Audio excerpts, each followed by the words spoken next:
So I've been feeding the birds and squirrels and chipmunks and all the cutie patooties out on my porch. The thing is, it's made this such a popular spot that tiny sparrows will often bonk into my window. So I've decided to put some stickers on the window, which actually has helped. I haven't seen any bonking since I put these up.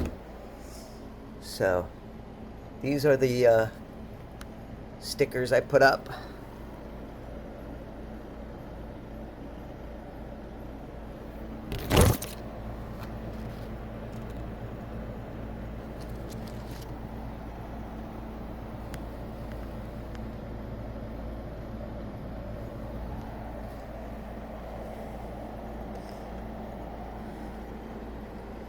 And so that hopefully this will stop any more bonkage.